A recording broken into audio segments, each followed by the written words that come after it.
I'm Katie, or at least that's the name I've adopted for the internet. You probably know me, or knew me, as the blindfolded mukbang YouTuber who captivated millions with my silent, bizarre eating broadcasts. My channel skyrocketed because of the mystery I cultivated. A simple gimmick: never show my face, never speak, and always eat ravenously, like I hadn't touched food in days. It worked. Bruises on my wrist, Morse code taps on my plates, cryptic captions with capitalized SOS letters, every little detail carefully planned to keep viewers hooked. They speculated endlessly. Is she kidnapped? Is she being held against her will? Who's behind the camera? The truth? No one was behind the camera but me. I wasn't a victim. I was the mastermind, and I made a killing off it, literally and figuratively. At first, my fabricated cries for help were enough to pull in views. Every video made me richer. I never imagined making money could be this easy. It felt like I'd found my talent. I planned a new angle, something to keep the audience guessing. So I came up with the idea for private live streams, pay-to-watch exclusives. My fans ate it up, both figuratively and literally. During the first live stream, I repeatedly pressed my head into a large bowl of sauce, as if someone were forcefully pushing me down. The chat exploded. Who's hurting you? Why isn't she fighting back? Is she okay? Kate, we're here for you, just give us a sign. The tips poured in. The live stream was a massive success, but it came with a problem. Comments shifted from concern to skepticism. She's faking it, they'd say. This is all for attention. Some even presented compelling evidence to prove their point. They weren't wrong. I needed new plan. That's when I brought Joel into the picture. Joel was a struggling actor I found through an extras group. I pitched him the idea. He'd play my captor, forcing me to eat during live streams while I pretended to beg for mercy. Joel was hesitant at first, but the promise of money changed his mind.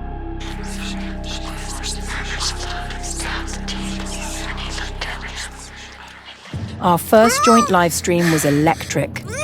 Joel loomed behind me, occasionally barking orders as I stuffed food into my mouth. The chat went wild. This is insane. Someone call the police. Katie, are you okay? The more desperate I acted, the more money came in. For weeks, the plan worked perfectly. Joel and I split the profits, and my channel reached heights I'd only dreamed of. But then, Joel started getting too into his role. It was during our third live stream together. Something felt off the moment we started. Joel's demeanor had changed. He wasn't just playing the part, he was embodying it. Eat! He growled, shoving a massive crab leg in front of me. I played along, taking exaggerated bites, but Joel wasn't satisfied. He grabbed a handful of shrimp and pushed it toward my face. More! He demanded. The chat exploded. Oh my God, this is too real. Why everyone keeps saying she's acting? She's a good actress? Someone needs to stop this. Huh. At first, I thought Joel was improvising for dramatic effect. But when I tried to signal for him to ease up, a subtle tap on the table we'd agreed upon, he ignored me. Joel, that's enough, I whispered, my voice barely audible under the sounds of chewing. He leaned in close, his breath hot against my ear. This isn't what you wanted, Katie. My stomach dropped. Joel grabbed a handful of food and stuffed it into my mouth harder this time. I gagged, my blindfold slipping as I tried to push him away. I tried to spit out the food and scream, but Joel's hand clamped over my mouth. Keep eating. The show must go on. Desperation kicked in. I reached for the only weapon I had, the food itself. Grabbing the greasy seafood plate, I hurled it at Joel's face. He recoiled, momentarily stunned. I seized the chance to run, tearing off the blindfold and sprinting out of the room. I didn't stop running until I reached the police station. My story spilled out between gasps for air, but the officers didn't seem convinced. When I showed them the text between Joel and me, they raised their eyebrows. These messages make it clear this was all planned. It wasn't supposed to be real, I shouted, but they didn't care. To them, I was just a desperate YouTuber trying to go viral. Now, I'm back home. Every door locked, every window bolted shut. My YouTube channel is gone, my social media accounts deleted. But the fear remains. Yesterday, I received an email from an unknown sender. Isn't this what you wanted, Katie? No attachments, no context, just that one sentence. I don't know where Joel is now, but I can't shake the feeling that he's watching me. Somewhere, out there, he's waiting for me to let my guard down.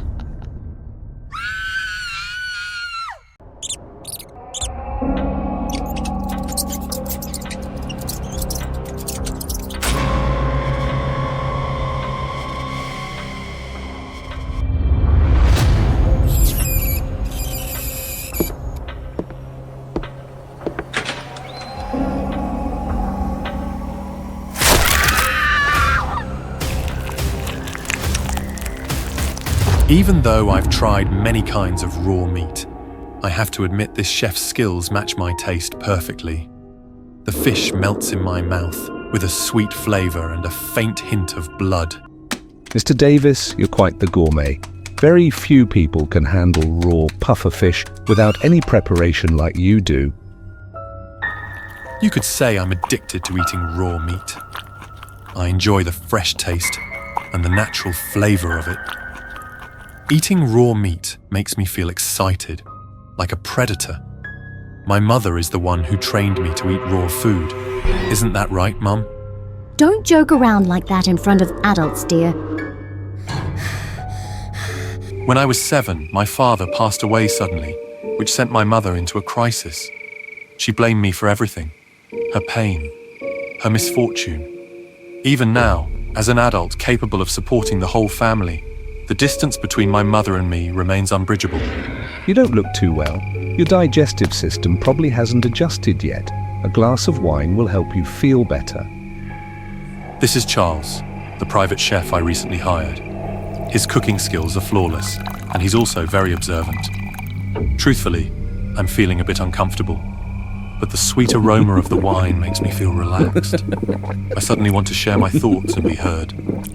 If you were locked under the stairs for 7 days, starved to the point of eating live rats, you wouldn't feel any sympathy for her either. I'm really sorry. It sounds like you didn't have an easy childhood. It's fine. I've already figured out a way to make her suffer. By eating raw meat in front of her, you're quite fascinating. After that night, Charles and I became even closer.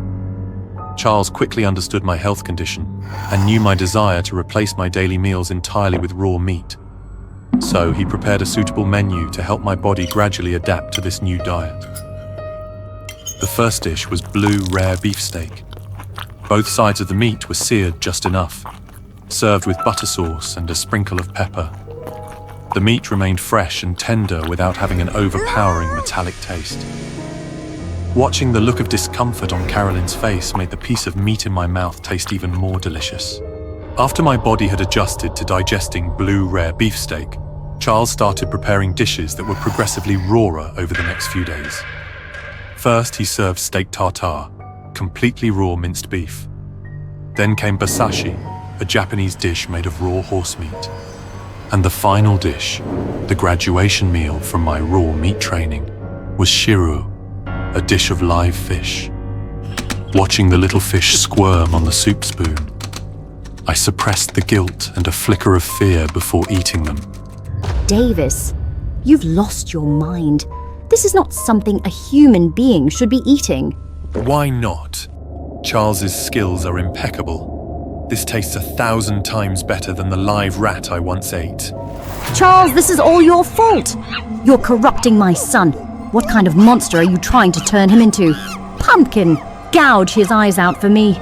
She's always been like this, resolving everything with violence and blaming others for her misery.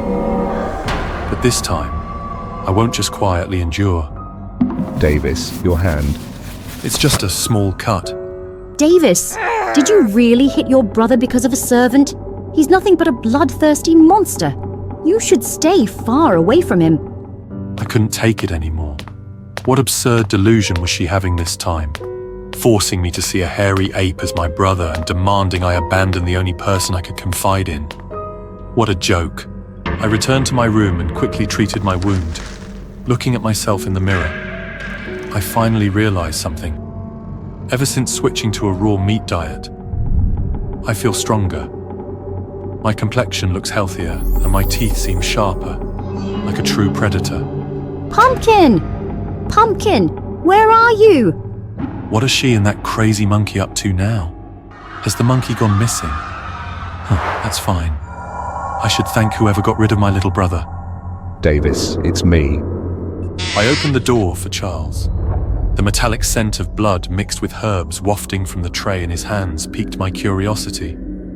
You didn't eat much at lunch, so I prepared an afternoon snack for you. This is herb-steamed brain. It's very nutritious and it won't taste too bloody when eaten fresh. If this were before, the sight of that red brain would have disgusted me for the entire day. But ever since I started eating Charles's raw meat dishes, these faintly bloody meals have become irresistibly appealing to me. You're really enjoying it, aren't you? I might consider letting you try more organ-based dishes.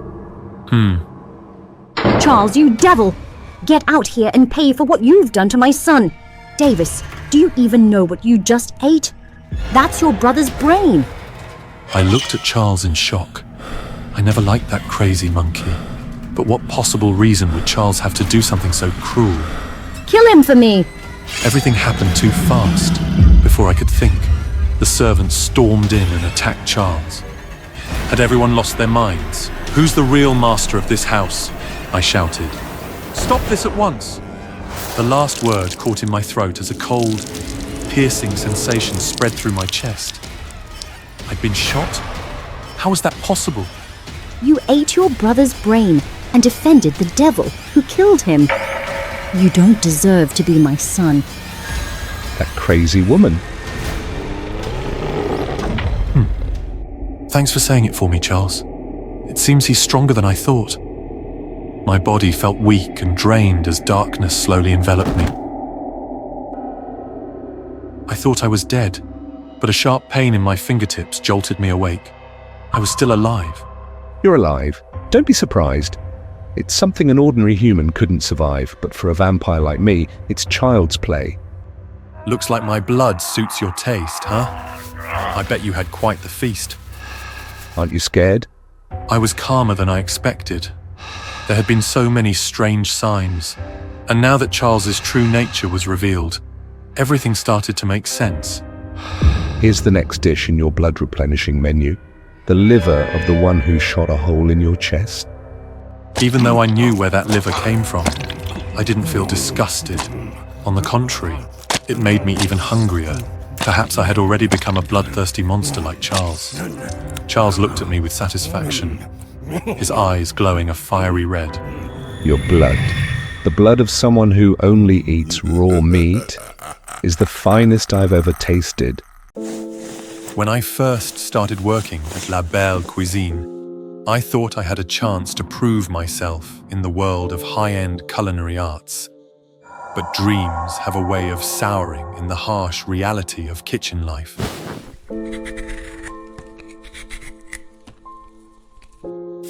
Instead of plating delicate entrees or learning the secrets of fine sauces, I found myself relegated to gorying task, peeling mountains of potatoes. The kitchen's damp environment seeped into my skin, turning it rough, scabbed, and unrecognizable. Chef Laurent was the worst. His booming voice echoed through the kitchen, barking orders and criticisms with no regard for who was in his path. I was his favorite target. Paul! He bellowed one afternoon, slamming a wooden spoon on the counter. Even a monkey could peel faster than you. Are your hands broken? The other cooks laughed. My cheeks burned, but I kept my head down, fingers trembling as I worked the peeler. Every day was the same. The final straw came during a staff tasting. I'd spent weeks experimenting with recipes after hours, crafting a dish I hoped would finally earn me some recognition. When Laurent announced a tasting session, I seized the opportunity and presented my creation, foie gras. Laurent took one bite and spat into the dish. Garbage! He declared. Stick to peeling potatoes. That's all you're good for. Laughter erupted again, louder this time. My vision blurred with tears, but I swallowed them back. I smiled and nodded, but inside, something cracked. That night, alone in the kitchen, I stared at the pile of peelings I'd left unfinished. The steel glint of the peeler caught my eye, and my reflection stared back, warped and jagged. Then Laurent's voice echoed in my head. Stick to peeling. I'd been slaving for months, bending over backward for Laurent, only to be humiliated time and time again.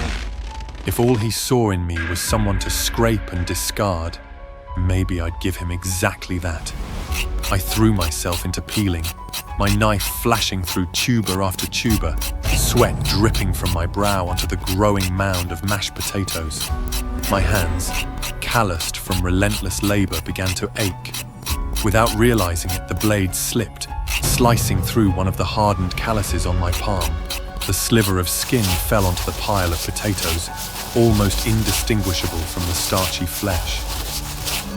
I froze, staring at the tiny piece of myself nestled among the mash. An idea took root in my mind, grotesque yet irresistible. What if? Driven by exhaustion and a twisted sense of rebellion, I picked up the peeler. Slowly, deliberately, I shaved off another patch of rough skin. The pain was sharp but fleeting, and the satisfaction of reclaiming control was exhilarating. I examined it, transfixed. It was almost poetic, the way my own body could be reduced to nothing but scraps, just like the potatoes, just like Laurent wanted. I mixed the pieces into the mash, seasoning it with salt, pepper, and herbs. The next day, the dish was a hit.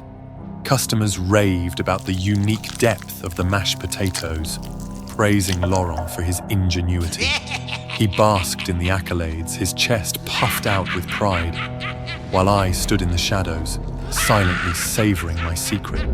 But the praise didn't change my position. Laurent continued to belittle me, taking full credit for the dishes I prepared. Oddly though, I no longer felt humiliated when peeling potatoes. That night, I stood in front of the mirror, peeling tool in hand. The first time had been an act of rage, but now it felt like power. The kitchen became my domain of transformation. My worsening skin condition provided ample material to mix into the potatoes. Scabs, patches of dry skin, even the occasional drop of blood, all found their way into the mash. With each strip of skin I removed, I felt lighter, freer. I was no longer just Paul, the potato peeler, the kitchen grunt. I'd gather the strips, mix them into the batch of mashed potatoes. I was the secret ingredient, the thing that made their meals unforgettable. The restaurant's reputation soared. Laurent basked in the glory, oblivious to the true source of his newfound success. But my body didn't heal the way I expected. Where I'd peeled, the skin didn't grow back. Instead, strange, pale patches emerged, soft and glistening like raw fish. The pain became a constant hum, but it didn't matter. The dishes were all that mattered. Then, one night, as I prepared another dish, Laurent burst into the kitchen, red-faced. What is this? He demanded, slamming a bowl onto the counter. I froze. The broth shimmered with an oily sheen, and tiny pale fragments floated to the surface, pieces I hadn't chopped finely enough. Explain yourself! He roared, grabbing my arm. His grip tightened, pulling up my sleeve. The bandages unraveled, revealing the patchwork of raw flesh beneath. His eyes widened in horror. What have you done? He whispered, his voice barely audible over the pounding of my heart. I smiled, the first genuine smile I'd felt in months. I've been giving you what you wanted, chef. A piece of me in every dish. Laurent stumbled back, clutching his stomach. His face turned pale as the realization hit. The critic, the patrons, the accolades, all built on the foundation of my sacrifice. He retched, the sound echoing through the silent kitchen. I turned back to the cutting board, the peeler gleaming under the fluorescent lights. There was still so much more to give.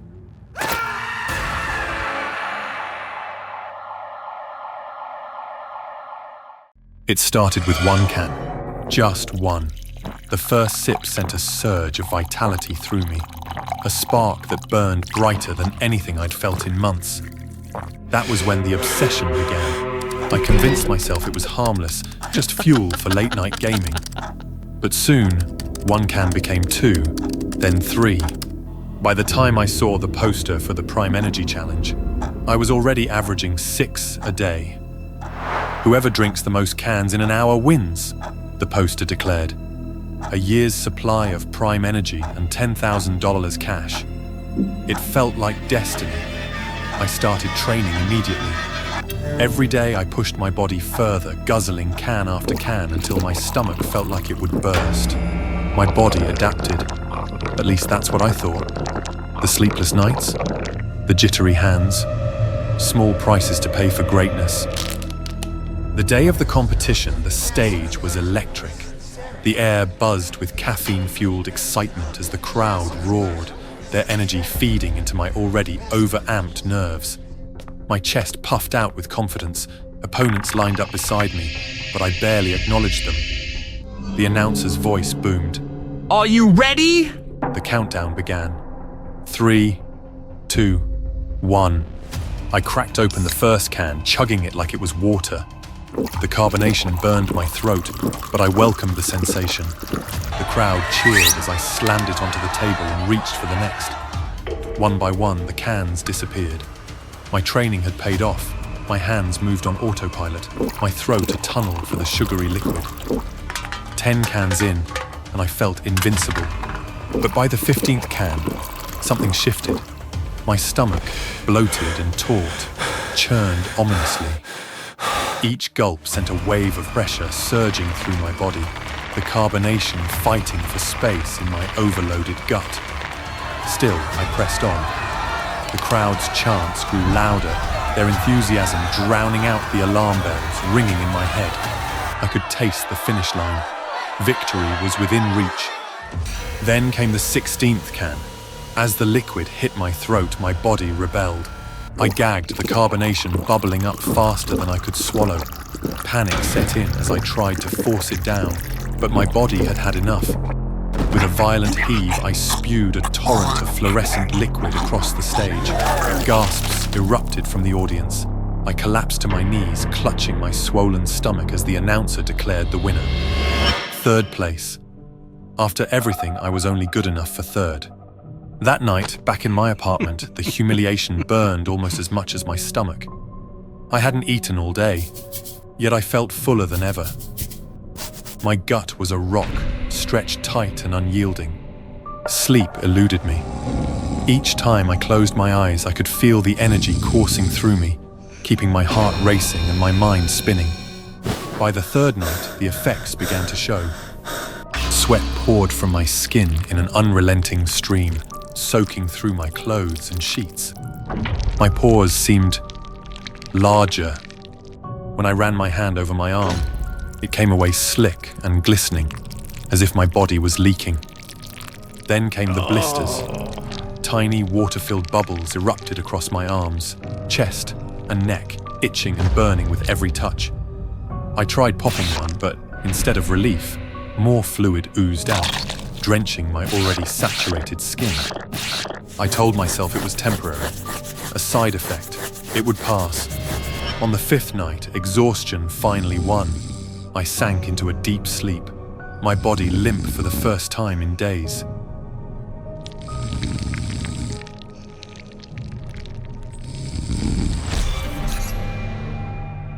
When I woke, the sound of rushing water filled my ears.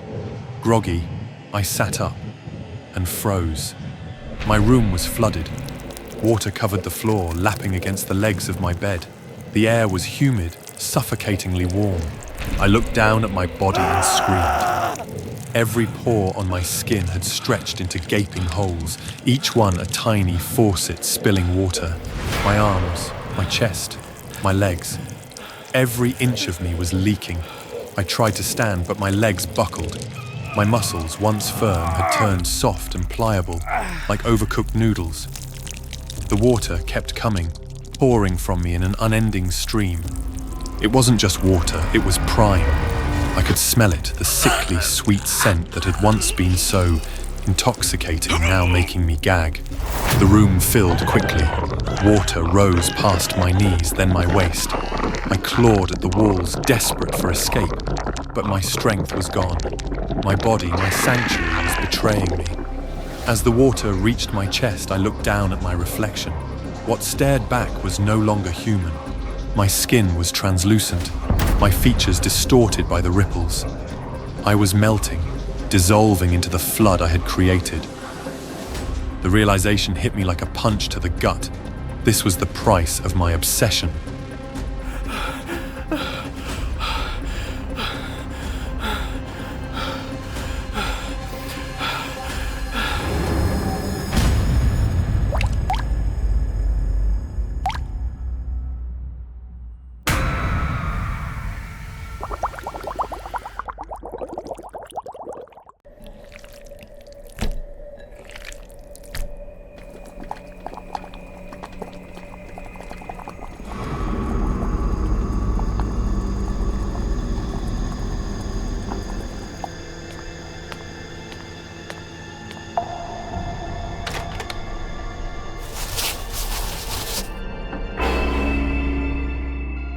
Anna Perez, 22 years old, works at a bar.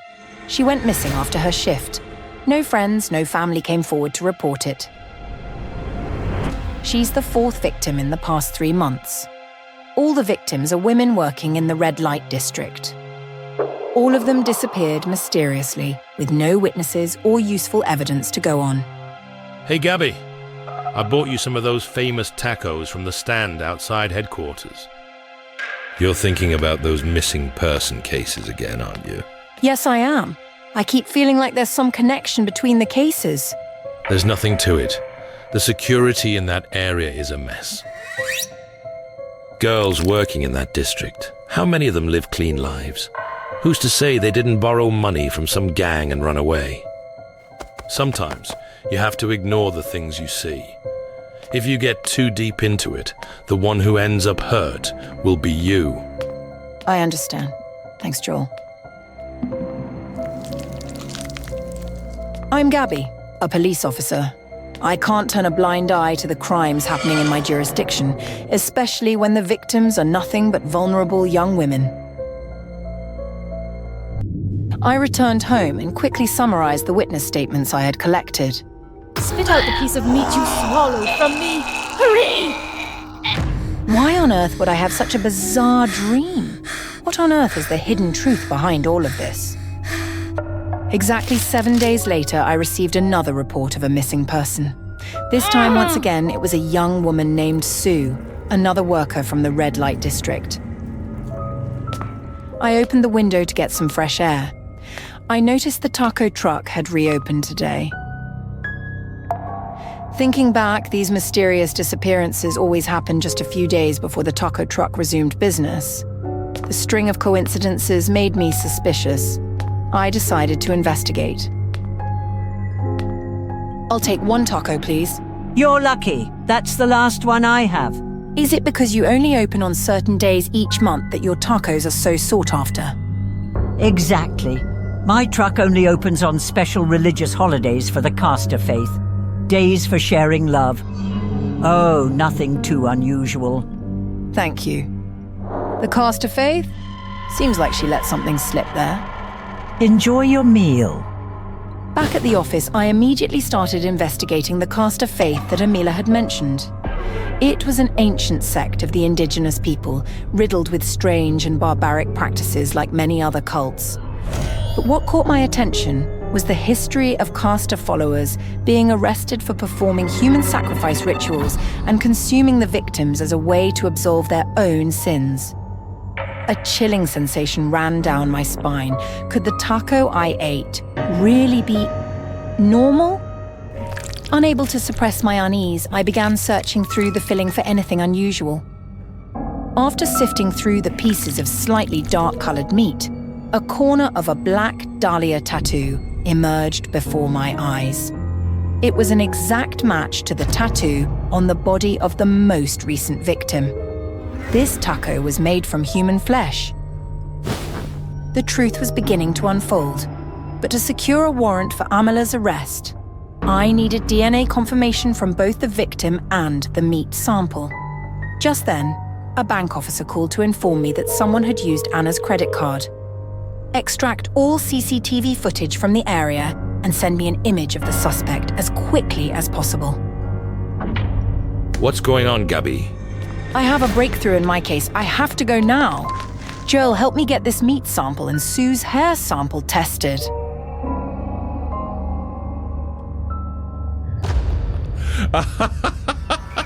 Even if we don't have a solid conclusion yet, I'm sure Amila is connected to this case. Instead of waiting for a search warrant, I decided to break into her house to look for direct evidence. With some luck, I might even save her next victim. I searched every corner of the kitchen, but there was nothing suspicious. The entire space was spotless, as if it had just been thoroughly cleaned.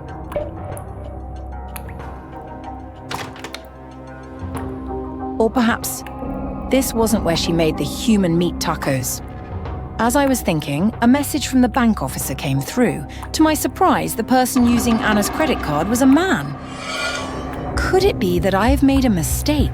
Impossible. Surely in this human taco case, Amila has an accomplice.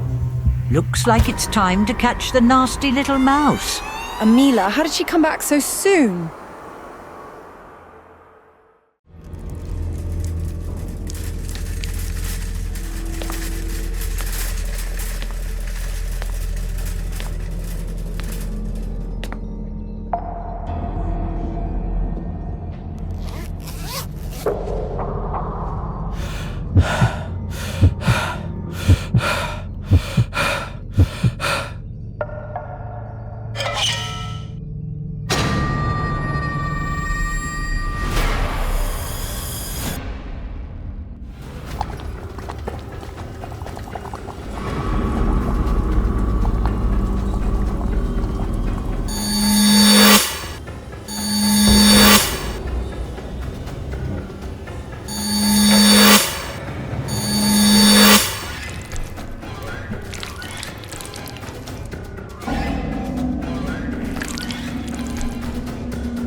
To my surprise, the person using Anna's credit card was a man. Could it be that I've made a mistake? Impossible. Surely in this human taco case, Amila has an accomplice. Looks like it's time to catch the nasty little mouse. Amila, how did she come back so soon? I quickly hid in one of the rooms. Whatever Amila's words meant, my instincts told me that if she caught me, nothing good would come of it. She entered the room, her footsteps growing louder as she got closer to my hiding spot. I held my breath, heart pounding, but thankfully she didn't seem interested in checking the wardrobe. I wanted to escape this house as fast as I could, but just then, a notebook caught my eye. This was exactly what I had been looking for. I nervously opened the notebook. On the very first page, I saw a photo of Amila, and that man, Frank. My suspicions were spot on. They were indeed connected, though it seemed there was no marital tie between them. The notebook was like Pandora's box. The deeper I delved, the more horrifying truths came to light. The caster cult had indeed been sacrificing victims and eating their flesh. They even took photos to document their achievements. All the missing victims had been turned into their food. It was beyond disgusting. At that moment, the wardrobe door burst open without warning. The sudden flood of light blinded me. Found the little mischievous mouse. My heart raced wildly. Acting on instinct, I mustered every bit of training I had from the police academy and attacked the two figures in front of me to try and escape. But my strength alone wasn't enough. I was facing two serial killers. Frank's biceps wrapped tightly around my neck, the searing pain making it feel as though my neck could snap at any moment. I struggled in vain, my vision dimming until everything faded to black. I had no idea how long I'd been unconscious. When I woke up, my whole body ached and my head was spinning. But the figure standing before me snapped me back to full awareness. Finally awake. I've been waiting for you for a long time. Joel, you scared me. Did our team manage to capture Frank and Amila? Why am I here? Why was Joel here? Did he save me? But why bring me to this place? This looked like a human slaughterhouse. Joel, can you get me out of here first? You're too naive. Haven't you wondered how Amila found you so quickly? Get away from me, you freak! You little wretch. You filthy outsider. Only the purified followers of Caster are worthy of leading this world. The rest of you, you're nothing but reserve stock for us. You're insane. People like you are the ones who deserve to be eliminated by society and punished by the law. At that moment, Frank and Amila entered the room. High Priest, is everything all right? High Priest, are you hurt? I've made my decision. This sinner here will be the next sacrifice for the day of sharing. Until then, make her suffer and atone for all of us. Excellent. Let this sinner become divine sustenance to cleanse us. For the sake of population control and purification! I was terrified and utterly helpless. The people I was facing were no longer human. They were bloodthirsty monsters. They dressed me in a white gown and tied me to a large pillar. I looked like a helpless lamb awaiting slaughter. Then the butcher appeared, holding a thin blade and a silver platter. A chilling dread enveloped me. All I could do was scream in terror, but my cries seemed to excite him even more. With a swift, precise cut, he treated me like a giant block of cheese to be carved and scraped at his will. I was still alive, but it was a fragile existence, sustained only until the day of sharing. And with all the hatred Joel harbored for me, each day dragged on in agony. To them, I was nothing more than a substitute offering, a vessel for their so-called atonement. Finally, the day of sharing has arrived. I can no longer distinguish whether this marks the end of my days of suffering or the beginning of my ultimate torment. With all my remaining strength, I began my crazy plan of revenge. No matter the cost, I would not let those evil people get what they wanted. With a bottle of rust remover and some iron filings, I would create a deadly poison that would destroy me, but would also drag those who had harmed me to hell. The demons entered the room, but I was no longer afraid. We offer this sinner as a sacrifice for atonement, so that we and those who consume her flesh may be cleansed of sin. You can laugh now, but soon, my flesh and blood will kill you all. Ore Lumina. Ore Luminar. Ore Luminar. Ore Luminar. The tacos made from my flesh will poison your customers. The police will come for you soon. I close my eyes with a satisfied smile, as if somewhere in the distance I hear the sound of police sirens, growing louder, enveloping me.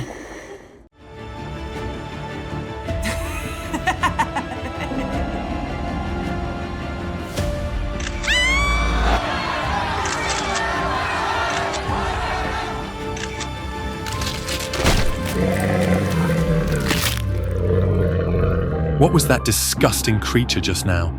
Don't tell me my camera's malfunctioning. Was that flesh? Ugh, that's disgusting. Sky, are you crazy? How much pressure must she have been under to hurt herself so recklessly like that? Whatever. Cases like this are for the cops to handle. I'm just a journalist, so I'll grab a few shots for reference while I can. We need to collect your statement and the evidence at the scene. Please cooperate. Wait a sec, officer. This is my work gear. Good thing I was smart enough to back up all the photos to the cloud. I came to Sky's concert today to cover a story, but I didn't expect to end up witnessing a live suicide scene. Wait, why is the audience reacting so weirdly? Shin, you're really lucky, you know that? Your report today is definitely going to hit the hot search. Yeah, I'm organizing the materials for the post, but this photo looks kinda strange. The photo I was just looking at was different, wasn't it? Am I hallucinating or something? I don't see anything weird. You're probably just stressed out from seeing all that gruesome stuff. Once you've posted the article, take the rest of the day off. Got it, thanks boss. From the concert venue to the police station for a statement, then back to the office to publish the article. It's been almost 24 hours without sleep. What the... Why are you here looking for me? You want me to pull that mic out for you or something? Hey! Was that just a dream? Guess I'm just too exhausted today. I slept straight through until 10 a.m. Rushing to the fridge to grab something to eat, I found the stuff inside all messed up, like something had been rifling through it.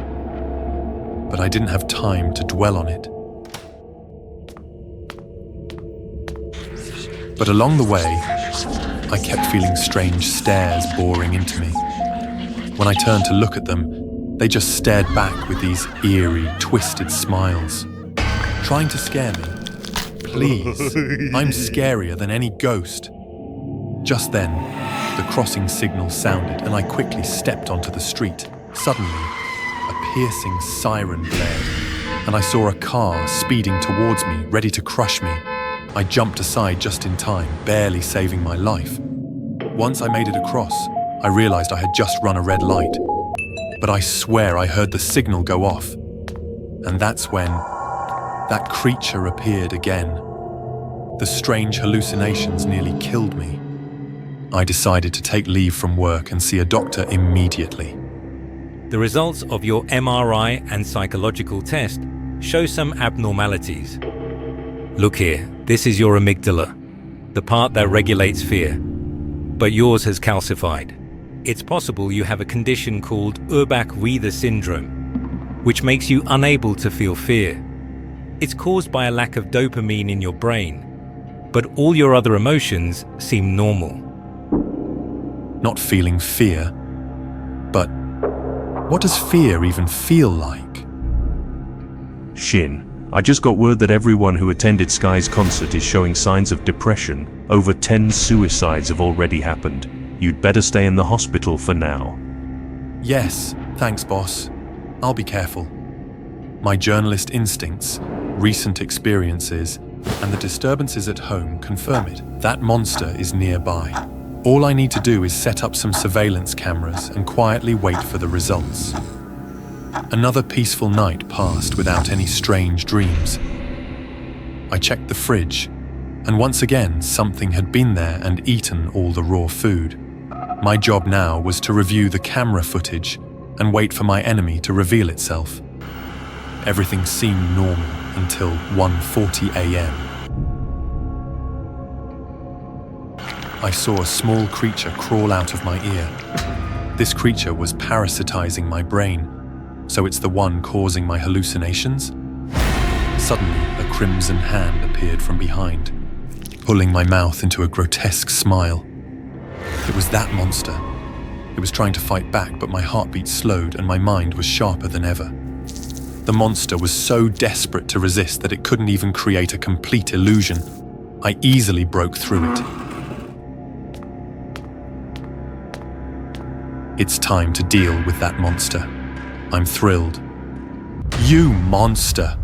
If you're smart, crawl out now, or we'll both die together. Suddenly, a sharp pain struck my head. Looks like the monster is afraid now. I can feel it crawling out of my head. The monster in front of me grew quickly, fueled by a terrible rage. You foolish human. Do you really think you can escape? Why not? With the home camera still recording, I'm about to go full badass and take this monster down. Tomorrow's news will be lit. A needle pierced the monster's heart, but my brain throbbed in pain as if something had stabbed through it as well. We are one now. If I die, you won't survive either. Currently, his biological responses and brain activity are still like that of a normal person. The creature's smile can't consume the dopamine in his amygdala and can't kill Shin to find a new host. Now it has consumed and replaced his brainstem.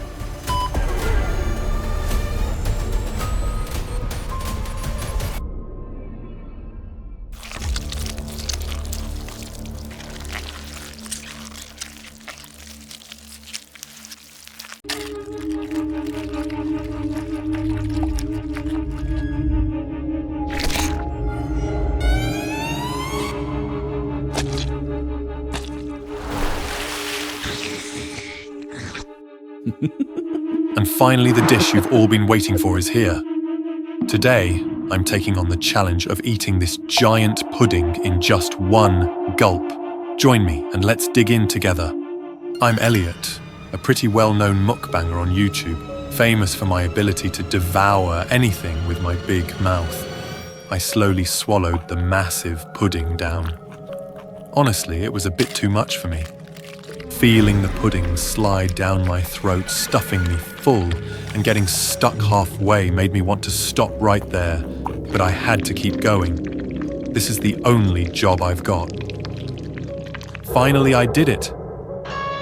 I beamed at the camera, waving to thank my audience as donations and compliments poured in through the screen.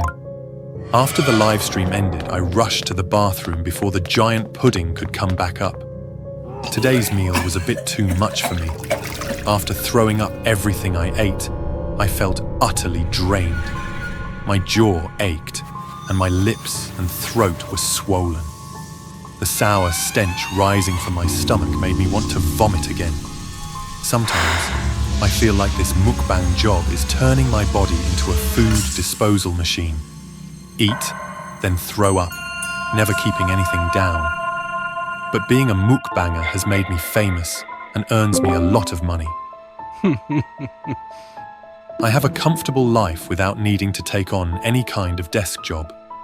So, I choose to overlook the minor harm this job does to my body because I believe I'm still young, healthy, and nothing too serious will happen. To keep a steady fan base, I post mukbang videos almost every day. I carefully capture every chewing, biting, and sipping sound, creating the perfect ASMR effect that gets everyone excited. But once the camera is off, it's my own ASMR of screams as I spend hours stuck in the bathroom.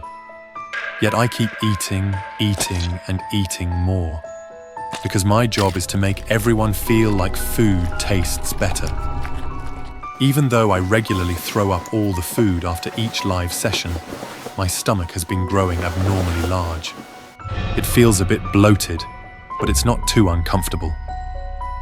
My persistence in uploading videos consistently has paid off. My subscriber count has skyrocketed, and along with it, the money I make keeps growing. I'm ashamed to admit that my weight has spiraled out of control. Getting dressed feels like fighting a battle.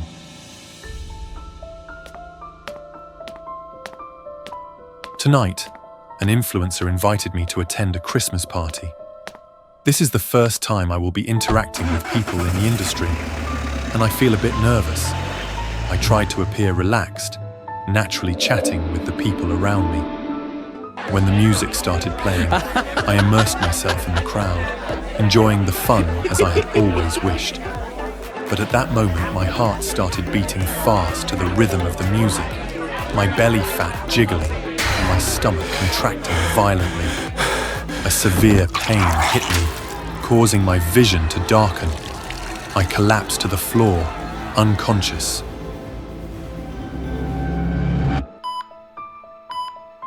When I opened my eyes, I was already in the hospital, my whole body limp and weak. You have a stomach hemorrhage and fatty blood. You need to adjust your diet immediately if you want to continue living. I nodded perfunctorily, his tone making me uncomfortable. I am a mukbanger. How can I eat normally? If I don't stream for too long, I'll lose fans, lose my income, and lose everything. I happened to see a clip of myself fainting at the party last night. Many fans sent messages asking about my well-being. So how can I rest in the hospital? I smiled and typed a reassuring message to everyone. Hello to all my beloved fans. To show my gratitude for your support, tonight I will be hosting a special live stream that will last until New Year's Eve. A live stream featuring traditional dishes from various countries for the new year. And the 10-hour countdown starts now. After spending one day in the hospital, I immediately found a way to escape and began preparing for this special live stream. 5 hours passed, and I tried to eat and chat leisurely, but the amount of food was truly overwhelming. 9.5 hours passed, and my mouth was so sore, it almost lost feeling. My stomach was bloated like a balloon, hard as a rock. But I encouraged myself. There was only one dish left. I was sure I could do it. And here is the most exciting dish of the night: a stuffed pork leg. Without making you wait any longer, let's swallow this together to welcome the explosive moment of New Year's Eve. My wide mouth could encompass the pork leg, but as it went down my narrow throat, it filled my entire throat. I struggled to breathe, tears involuntarily streaming down. Hang in there, Elliot. Just a little more and this challenge will be over. At that moment, the countdown to New Year's Eve outside began. 10, 9, 8, 7. My stomach twisted with each count. Then I heard a loud bang coming from inside my own body. Outside, fireworks were exploding, and I vaguely heard the sound of an ambulance siren. Could it be that a fan called 911 for me? I must look terrible right now, right? My consciousness faded until I couldn't think anymore. I always knew taking a night shift at a rundown Burger King was a bad idea, but I needed the job. Bills don't pay themselves. The manager who hired me over a rushed Zoom call barely gave details, just that the branch had seen staffing issues and needed someone to turn things around. Sounded like typical corporate nonsense. But when I arrived, the place was a dump. Faded signage, flickering lights, and an old, greasy smell that clung to the air. There were no other employees, just me, alone. At around 10:30 p.m., the glass doors swung open, and he walked in. A clown, not the friendly balloon-twisting type. This guy looked wrong. His red wig was disheveled, makeup smeared, and his yellow jumpsuit stained with something dark. He strutted to the counter, grinning like he knew something I didn't. Give me a Big Mac, he said, voice raspy like he'd been laughing too much. I forced a smile, punched in his order, and watched as he took the burger, unwrapped it, took one slow bite, then suddenly spat it onto the floor. Ugh, disgusting. This is not Big Mac. What a joke. His eyes locked onto mine, and for a moment I felt small, like I was the joke. I turned to grab a napkin, and when I looked back, he was gone. No footsteps, no exit bell, just an uneaten burger sitting perfectly on the tray. But I just saw him bite into it. A cold sweat trickled down my spine. Something was wrong with this place. The first thing I thought was that I needed to hire more staff so I wouldn't feel so alone. I took the hiring notice and posted it on the front glass door. The power flickered, the hum of the freezer stuttered, and the overhead lights dimmed into a sickly orange glow. Then from behind me, I'm so hungry, but not for this trash. Give me a Big Mac! I spun around. The restaurant was empty. Give me a Big Mac! But the voice, it came from the counter. And then I saw it. A plastic king figurine, the kind used for kids' meals, sat on the register. It hadn't been there before. And yet, its mouth moved, the crackling speaker inside letting out a distorted, static-filled voice. Where's my Big Mac? Give me a Big Mac! I picked it up. It was light. No batteries. I dropped it, stomach twisting. A loud bang echoed from the back storage room. Something, or someone, was inside.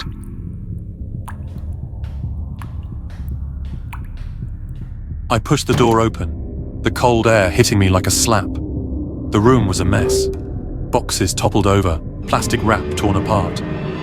But the worst part, the life-sized Burger King mascot statue, the one usually propped near the entrance, was here, and there was a knife plunged into its chest. Dark red liquid seeped down the golden robe.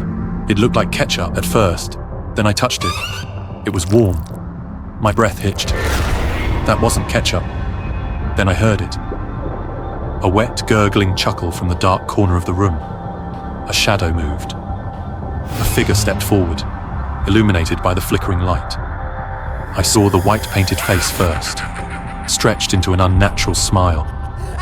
His red lips curled upward, but his eyes were empty.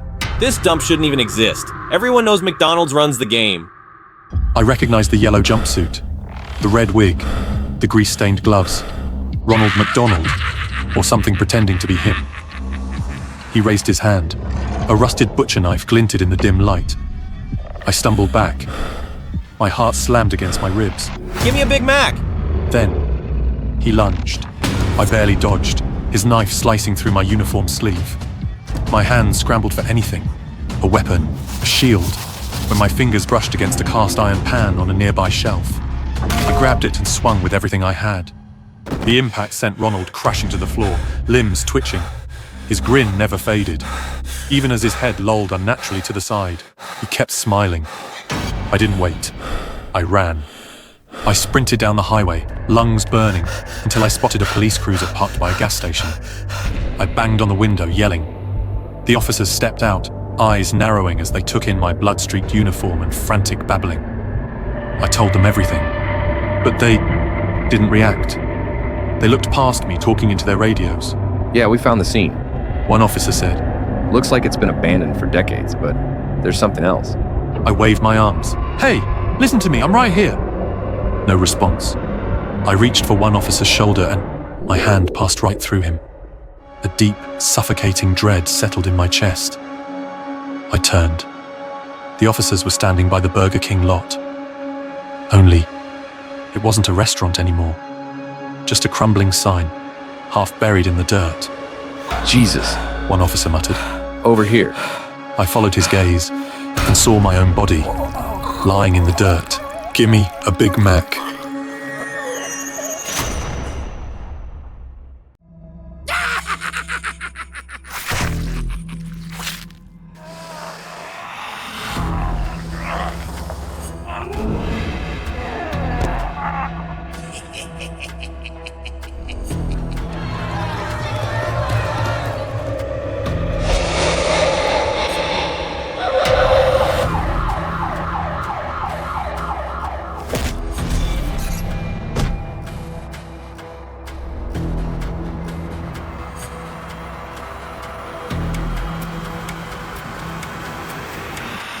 I'm Sarah.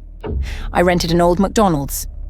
Luckily, the equipment was still in good condition, so I just had to do some minor cleaning, and I can open my store tomorrow.